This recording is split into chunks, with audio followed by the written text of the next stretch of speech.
if your business is solely reliant on you. You are not a business owner in that sense. You work for your business. Here's the number one trait in business that's going to cause you to fail every single venture that you decide to do. It is having shiny object syndrome. It is when you see something shiny, you go, oh, I gotta have it. So you take it, you take that, you take this, you try that, drop shipping, Amazon, Facebook, whatever it may be. Next thing you know, 10 years later, you're back to square one because you see all these shiny objects and you're grabbing, hoping that something sticks, but nothing ever sticks. You become a master at nothing. And all your friends who stuck with one thing are slowly getting better and better and better. Yes, their time horizon's a lot slower, but because they put the work in every single day, they eventually got to the target.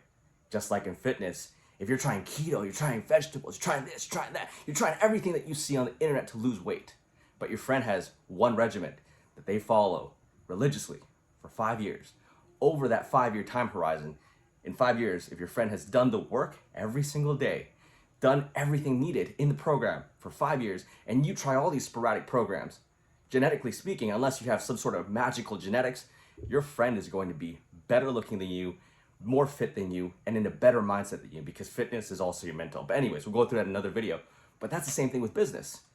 The problem with most entrepreneurs today is they want to have 20 streams of income. So they'll flip stuff they find on the internet. They'll work on their business that's not even a business. They'll go on social media screaming, I'm a CEO, I'm this, I'm that. But they don't even know what a CEO is.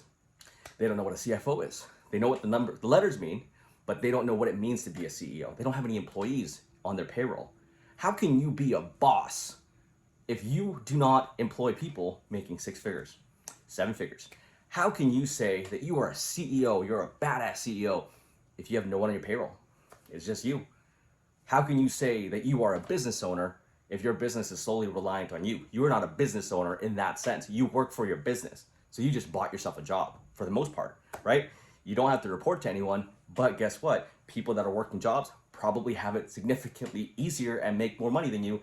And you're over this fallacy of thinking, oh my God, I'm an entrepreneur. This must be fantastic. It's not. So going back to it, what is the cause of people's failures in business and fitness? They try all these little magical things they find on the internet and they hope something sticks. They hope that drop shipping works for them after they tried it for a week. They hope that Amazon works for them after they tried it for a month. They hope that keto works for them after they tried it for 2 weeks. They hope that this works for them after they tried it for 6 months. And they forget great things take time. I hope you guys enjoyed this video. Make sure you like the video, leave a comment, and I'll see you guys in the next one.